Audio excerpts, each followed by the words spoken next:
Nous avons rendez-vous au bout de ce pont. Un pont interminable, flambant neuf. 32 km de long. Un pont qui serpente dans l'estuaire du Yangtze-Kiang et prend appui sur des îles minuscules, rasées pour les besoins de l'ouvrage. Personne ou presque dans ce sens. Des containers dans l'autre. Et puis dans le lointain, la forêt des portiques. Ce sont les énormes grues de Yanshan, le nouveau port de Shanghai ouvert depuis quelques mois. C'est là que nous allons embarquer sur un géant des mers, un porte-containers de dernière génération. Le Nabucco se cache, se dissimule. Difficile de l'apercevoir d'un seul coup d'œil avec ses 350 mètres de longueur. Il se cache derrière les portiques de transbordement, jusqu'à 10 pour un même bateau.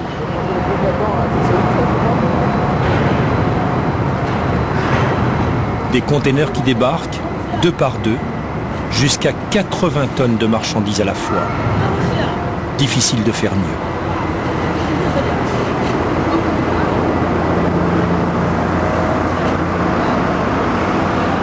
À bord, Marie, le second capitaine, et Lorenzo, le lieutenant, n'ont pas dormi de la nuit. Ils ont vérifié les containers, leur place, leur destination. Thank you very much. Merci. And see you the next time. L'heure du départ a sonné. On a chargé 1800 containers. Et on a déchargé aussi. On a déchargé 1700 En combien de temps? en 22 heures. C'est une prouesse, c'est bien. C'est très bien, très bonne cadence.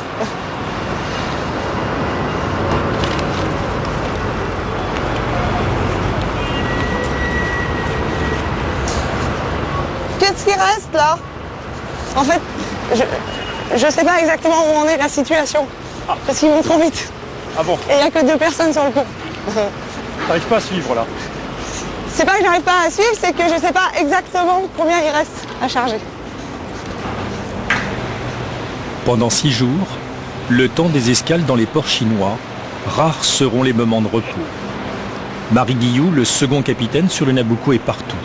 Sur le quai, sur le pont et bientôt en passerelle. C'est ça que vous m'avez dit?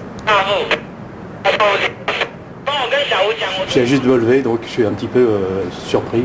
J'ai pas entendu l'annonce, comme quoi on partait à 8h30. Donc, On a gagné quoi, 4 heures? on a gagné 4 heures. Oui, C'est courant ça en Chine? oui, très très courant.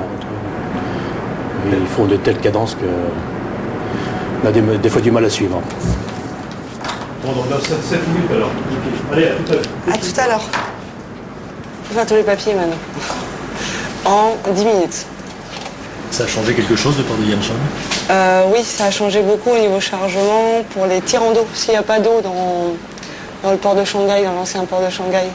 Donc il ne fallait pas avoir plus de 10 mètres de tirant d'eau. Donc on était limité en chargement. Tandis qu'ici, on a tout ce qu'on veut. Donc on peut charger tout ce qu'on veut.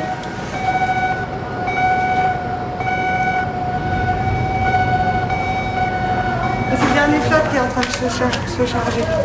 Très content, capitaine de témoigner, opération commerciale terminée. Oui, merci. T'as vu la jambe, pardon? Il est pilote, il est à bord, on peut virer la poubelle parce que le mec il va débarquer avec le spéder. En moins de 3 ans, ce site est devenu l'un des terminaux de containers les plus actifs au monde. Tout largué devant, pas clair. Tout largué devant, pas clair. Quelle distance du bateau derrière? Même 40 mètres. On parle déjà de plus de 40 portiques en service et 40 millions de containers par an. Le Nabucco amorce son retour vers l'Europe. Des bateaux énormes, des volumes à transporter qui augmentent sans cesse, la Chine a provoqué une croissance du transport maritime jamais égalée.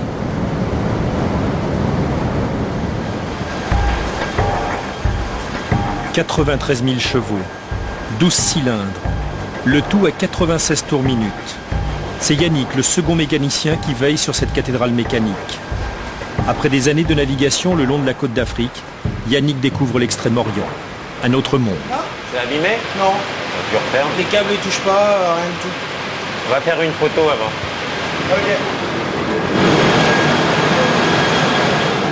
Je suis embarqué le 23 septembre, ou octobre. Septembre? Non, octobre. Moi, j'ai même plus la notion du temps. Le 23 octobre, et depuis, je n'ai pas mis le pied par terre. Ce sont des voyages qui sont très rapides dans le temps, et les durées d'escale sont aussi très courtes.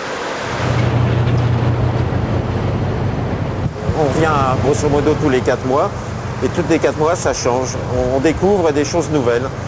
Alors il rase beaucoup de quartiers dans les villes, certes, mais il rase aussi, là pour faire un peu les besoins d'un port, il rase des collines, parce qu'ils ont besoin de matériaux quand même, donc ils prennent où il y a. Donc la colline est là, il y a du caillou, c'est bon, on la rase, on récupère les cailloux, et ils vont très vite, très vite.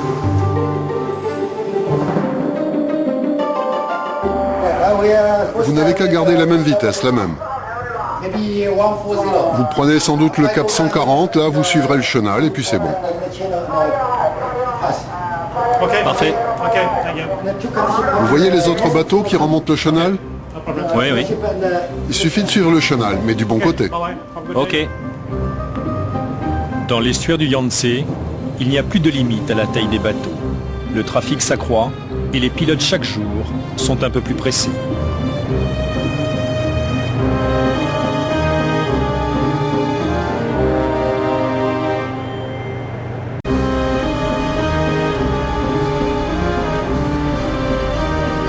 Navigation tranquille en mer de Chine. Nous reprenons une route au sud.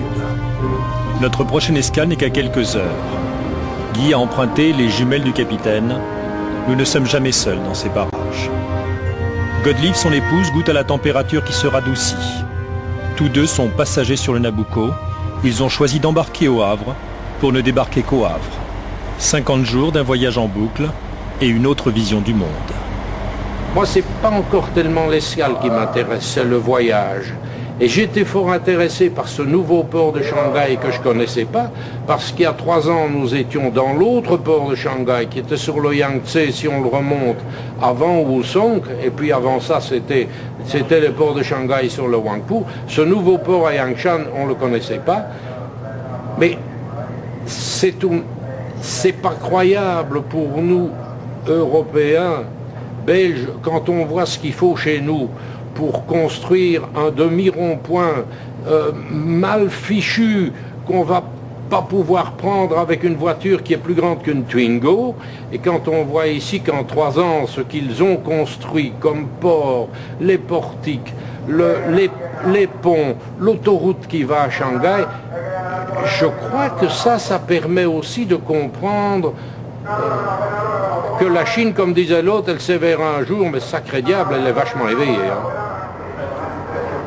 À bord, donc, 2 passagers belges, une dizaine d'officiers et de marins français et une quinzaine de Roumains. Eugène, le timonier, et Lorenzo, le lieutenant, terminent leur quart. 4 mois pour l'un, 6 mois pour l'autre, sans voir leur famille. Découvrir le monde et des pays sur ce petit bateau, on ne peut pas. Parce que les escales sont très courtes. On est heureux quand on reste 24 heures dans une porte. Et d'habitude, ils sont 18 heures, 12 heures. Tout ici sur le port-conteneur, ça passe très vite. Dans le carré de l'équipage, les Roumains prennent leur repas entre eux. Dans un coin, le Bosco et l'électricien font table à part. Plusieurs mondes se côtoient sans toujours se connaître. Nous voilà embarqués depuis le 23 décembre et on n'a pas mis nos pieds à terre. 23 novembre. Octobre. Ouais, 23 octobre, ouais.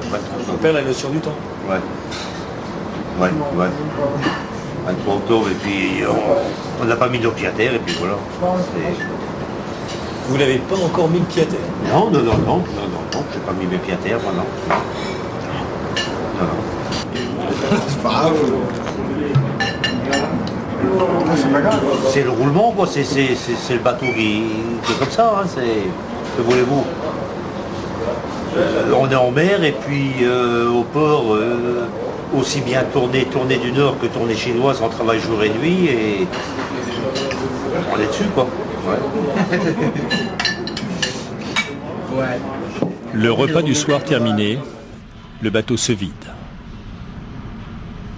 Chacun retourne dans sa cabine. Bevis, l'électricien, retrouve son ordinateur et le petit film qu'il prépare sur la vie à bord. Il voudrait bien au retour montrer à ses proches l'univers qui est le sien. J'essaye de ne pas m'ennuyer parce que le problème c'est que quand on s'ennuie ici, c'est que ça devient très long.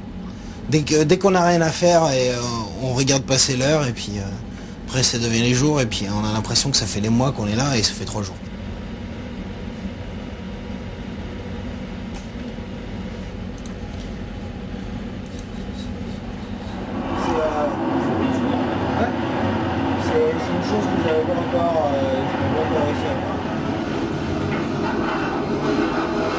On sait que l'encre fait un truc comme 14 tonnes, c'est énorme. Ce qu'on a à bord, c'est vraiment c'est fou. On a une usine en dessous et on a un immeuble au-dessus. C'est comme ça que je le présente aux gens. On a un immeuble, c'est un hôtel, et l'usine en dessous et puis des hangars devant quand même. Mais je veux dire, c'est la taille quoi, qui m'a impressionné le début. 27 membres d'équipage pour faire tourner une usine, 24 heures sur 24, 7 jours sur 7, sans jamais s'arrêter.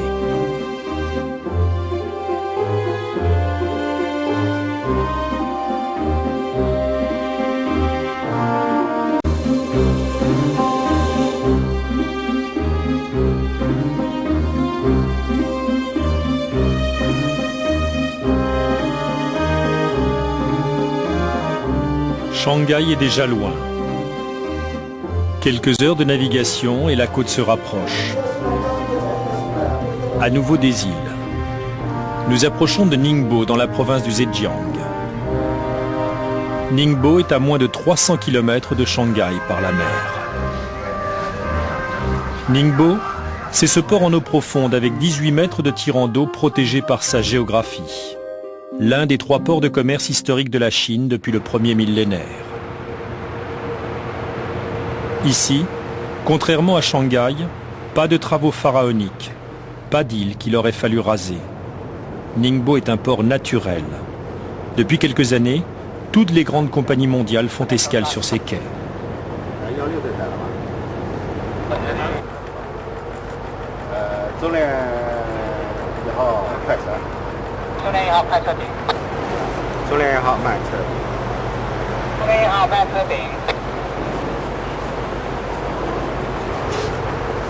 Dites-moi, on n'est pas en sécurité avec les amarres de ce bateau. Hein. On n'est pas bien. Non, non, ça va pas. 6 millions de containers exportés en 2006, des installations qui tournent jour et nuit et une croissance insolente de 20% par an. Trop gros ce bateau ou pas? Non, juste dans la moyenne des très gros. Ici, on a des bateaux plus gros que celui-là. 350, 4 mètres. Celui-ci n'est pas le plus gros. Non, non, pas le plus gros. Qui c'est le plus gros? Le plus gros, c'est... Marche.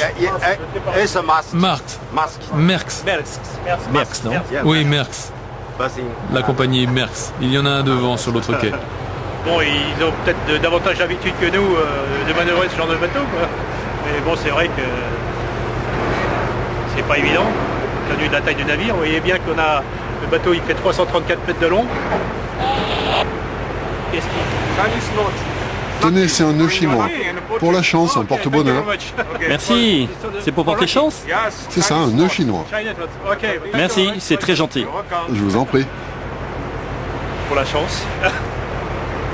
Nous, on fait combien alors? Nous, on fait 334 mètres de long. Voilà, et donc on a 15 mètres devant, 15 mètres derrière. On s'habitue à la... Oui, attendez. Oui. J'écoute...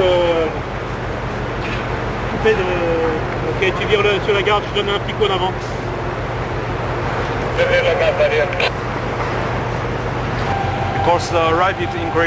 Du fait de l'expansion rapide de l'économie chinoise, il y a plein de très gros bateaux qui viennent à Ningbo tous les jours. Vous pensez que ça va être comme ça pendant de longues années? Oh oui, comme les relations avec la France, avec les États-Unis et d'autres pays s'améliorent de jour en jour, tout ça est très bénéfique pour la Chine. L'administration du port de Ningbo vient d'emménager dans ses nouveaux murs. Un bâtiment de 25 étages, flambant neuf, construit par les autorités locales. Tout un symbole du développement actuel de cette région. L'industrie manufacturière a dopé les exportations. Avec toujours le même modèle économique. D'un côté, il y a le pouvoir politique, représenté ici par M. Gong Yao, membre du Parti communiste chinois, qui pousse à construire des infrastructures. De l'autre, M. Wong, originaire de Hong Kong, qui gère tous les services du terminal de conteneurs. Deux facettes d'une même Chine, qui travaillent main dans la main.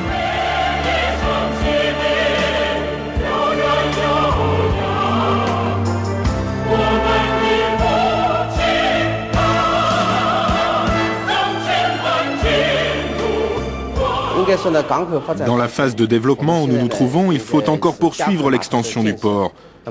Nous devons agrandir les infrastructures en suivant les consignes de l'État pour mieux répondre aux besoins.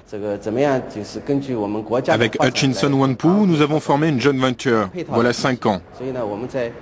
Et le trafic de ce terminal est déjà de presque 2 millions de conteneurs.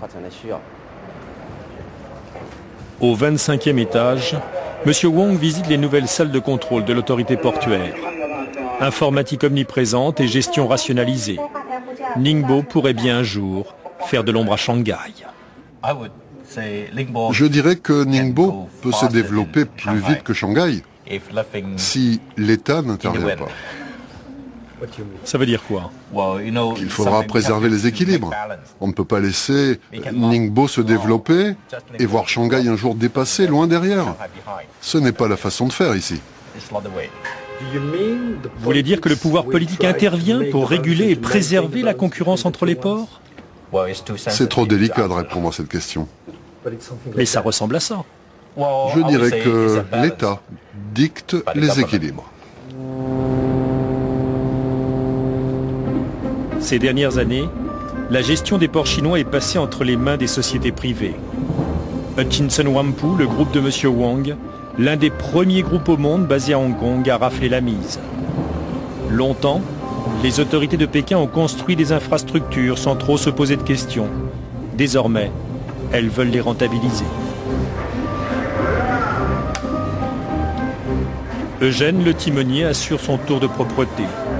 Lorenzo est de quart. L'univers du bateau a ses règles pour assurer les multiples tâches et tromper l'ennui. Moi, je suis embarqué... une mois. Je suis embarqué au 22 octobre. Et vous comptez les jours? Bien sûr. Bien sûr, il me reste encore 90 jours. Cette fois, nous avons un peu plus de 24 heures de navigation. Si tout va bien, nous devrions charger 750 conteneurs à Xiamen. Xiamen, le 5e port de Chine au classement actuel, juste en face de l'île de Taïwan.